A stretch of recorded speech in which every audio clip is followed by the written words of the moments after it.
नमस्कार, मी तनुजाच ब्रह्मर्पण चॅनलमध्ये आपले मनापासून खूप स्वागत आहे। आज आपण झक्कास अशी एक हैदराबादी रेसिपी पाहणार आहोत, ती म्हणजे बघारे-बैंगन, जी पारंपरिक आहे, एकदम चटपटीत आहे, एकदम झक्कास आणि एकदम सोपी सुद्धा आहे। तर त्यासाठी आपल्याला काय काय साहित्य लागणार आहे ते अगोदर पाहूयात। त्यापूर्वी तनुजाच ब्रह्मर्पण हे चॅनल सबस्क्राइब करा आणि व्हिडिओ आवडला असेल तर लाईक करायला बिलकुल विसरू नका। तर आपण पाव किलो इथे वांगी घेतलेली आहेत, 2 मध्यम आकाराचे कांदे उभे चिरून, 3 चमचे खोबरं, 3 चमचे शेंगदाणे, तीळ 3 चमचे, खसखस 2 चमचे, जिरं 1 चमचा, शहाजिरं अर्धा चमचा, मोहरी 1 चमचा, लसूण पेस्ट अर्धा चमचा, आल्याची पेस्ट पाव चमचा, दालचिनी 1 ते 2 इंच, वेलची 2, लवंगा 2-3, हिरवी मिरची पेस्ट आवडीनुसार, धने 1 चमचा, मेथ्या पाव चमचा, चिंचेचा कोळ 2 ते 3 चमचे, कढीपत्ता फोडणीसाठी, हिंग पाव चमचा, तेल तळण्यासाठी आणि फोडणीसाठी, हळद 1 चमचा, लाल तिखट आवडीनुसार आणि मीठ चवीनुसार। तर हे साहित्य घेऊन आपण हैदराबादी बघारे-बैंगन कसं बनवायचं ते पाहणार आहोत। तर इथे ही जी हैदराबादी पारंपरिक रेसिपी आहे त्यासाठी शक्यतो ही वांगी वापरली जातात, जांभळी। तर ही पाव किलो वांगी आपल्याला छान चिरून घ्यायची आहेत, ज्याप्रमाणे आपण भरली वांगी किंवा खाऱ्या वांग्यासाठी जसं वांगी चिरतो त्याच पद्धतीने आपल्याला ही चिरायची आहेत आणि चेक करून घ्यायची आहेत। तुम्ही अजून तनुजाच ब्रह्मर्पण हे चॅनल सबस्क्राइब केले नसेल, चॅनलला नवीन असाल आणि व्हिडिओ लाईक करायचं विसरला असाल तर लगेच लाईक करा आणि चॅनल सबस्क्राइब करा।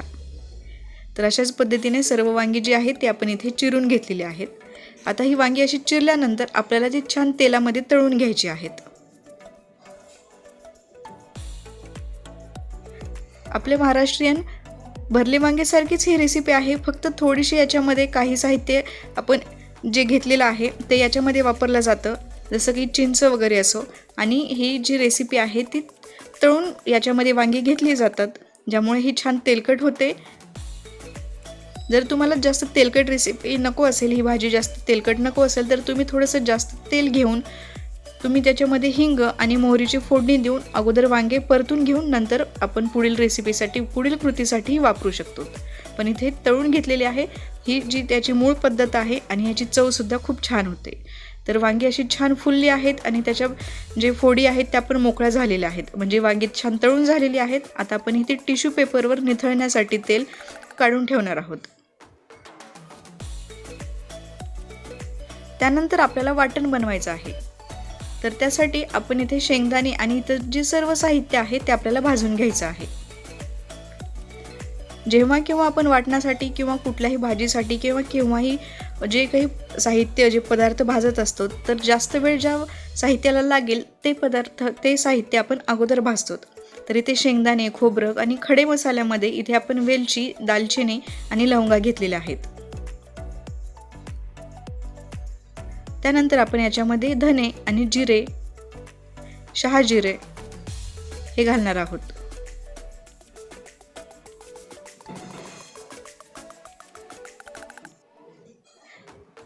मसाला भाजताना तो कच्चा नाही राहिला पाहिजे, त्यामुळे भाजीला छान स्वाद येणार नाही जर कच्चा राहिला तर, आणि करपलाही नाही पाहिजे, नाहीतर भाजीची चव ही सुद्धा बिघडते। तर हे छान भाजून झाल्यानंतर आपण याच्यामध्ये तीळ भाजून घेणार आहोत आणि त्यानंतर आपल्याला याच्यामध्ये खसखस भाजून घ्यायची आहे। खसखस आणि तीळ हे लवकर भाजले जातात आणि ते तडतड उडतात, त्यामुळे शेवटी आपण खसखस आणि तीळ हे भाजून घेत आहोत।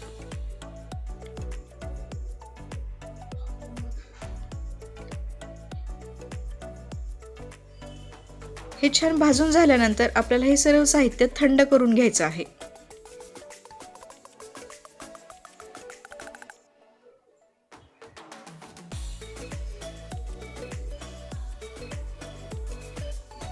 आणि थंड झाल्यानंतर आपल्याला हे पाणी न घालता मिक्सरमध्ये छान वाटून घ्यायचं आहे। याच्यामध्ये आपण तीळ, खोबरं, शेंगदाणे घातलेलं आहे, त्यामुळे याला छान हे वाटणाला तेलकटपणा सुद्धा येतो. तर पाणी न वाटता आपण हे वाटण छान वाटून घेतलेलं आहे. एकदम छान, एकदम बारीक सुद्धा नाही वाटायचं आपल्याला थोडंसं असं जाडसर ठेवायचं आहे. त्यानंतर आपल्याला कांदा छान तेलामध्ये परतून घ्यायचा आहे.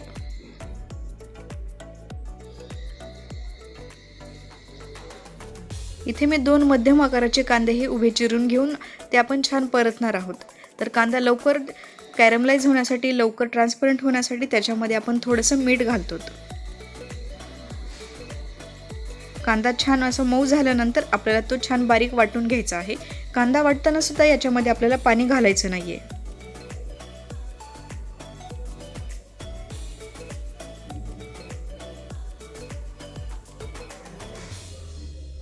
तर छान कांद्याची पेस्ट बनवून घेतलेली आहे. याच्यामध्ये पाणी सुद्धा आपण बिलकुल घातलेलं नाही आणि इतकी बारीक पेस्ट आपल्याला इथे बनवून घ्यायची आहे. त्यानंतर आपल्याला फोडणी द्यायची आहे. इथे थोडंसं जास्त तेल मी घेतलेलं आहे, कारण ही जी रेसिपी आहे, ही जी भाजी आहे, छान ती तेलकट आणि एकदम चटपटीत आणि मसालेदार असते. याच्यामध्ये आपल्याला मोहरी आणि कढीपत्त्याची फोडणी आणि हिंगाची. त्यानंतर आपण याच्यामध्ये हळद घालणार आहोत. इथे आलं, लसूण आणि मिरचीची पेस्ट आपण इथे घेतलेली आहे. आपण याच्यामध्ये तिखटही वापरणार आहोत, त्यामुळे मिरची इथे मी साधारण 2 ते 3 मिरच्या इथे त्याची पेस्ट बनवून घेतलेली आहे. त्यानंतर आपण जी कांद्याची पेस्ट बनवून घेतली होती ती घालणार याच्यामध्ये. बघारे बैंगन, त्यामध्ये बघारे म्हणजे तडका, त्यामुळे ही जी रेसिपी आहे ती छान चटपटीत आणि मसालेदार असते. आपण कांदा अगोदर इथे भाजून नंतर तो त्याची पेस्ट करून घेतली होती, त्यामुळे कांदा परतायला सुद्धा जास्त वेळ लागत नाही, तो लवकर शिजला जातो. केव्हाही कांदा परतण्यावर, कांदा भाजण्यावर भाजीची चव ही अवलंबून असते. याच्यामध्ये आपण मेथ्या घातलेल्या आहेत. मेथ्या पाव चमचाच आपण इथे घेतलेल्या आहेत. खूप जास्त मेथ्या आपल्याला घालायच्या नाहीत. त्यानंतर आपण जी मसाल्याची पेस्ट बनवून घेतली होती, पूड बनवून घेतली होती, ती आपण याच्यामध्ये घातलेली आहे.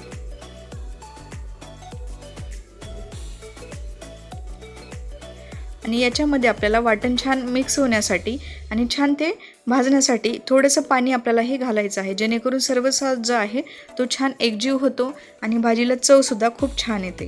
कुठलीही भाजी असो किंवा ग्रेव्ही असो, फोडणीमध्ये सर्व मसाले हे छान परतले गेले पाहिजेत, छान शिजले पाहिजेत. इथे आपण तिखट घालत आहोत. याच्यामध्ये हळद आणि तिखट अनेक लोक घालत नाहीत. तुम्ही सुद्धा तशी रेसिपी करून पाहू शकता.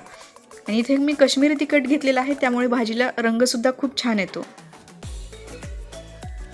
आणि पाणी घालून आपल्याला हे मसाले छान आणि हे जे वाटण आहे ते छान शिजवून घ्यायचं आहे.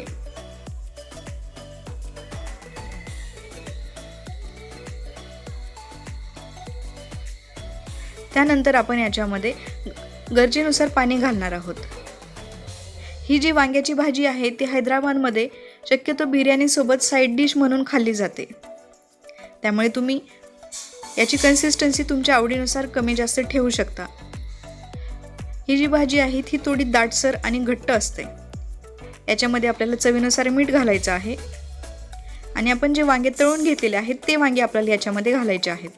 वांगेसुद्धा तळून घेतलेले आहेत आणि मसालासुद्धा आपण अगोदर भाजून तो वाटून घेतलेला आहे आणि छान तेलात परतलेला आहे.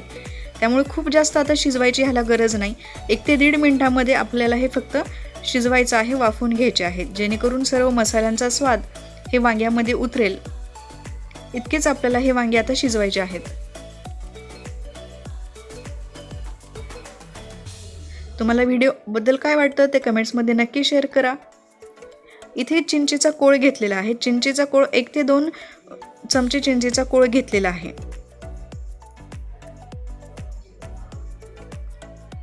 इथे आपण चिंचेचा कोळ वापरतोय. जर तुम्हाला आवडत असेल तर तुम्ही थोडंसं गूळ सुद्धा इथे घालू शकता.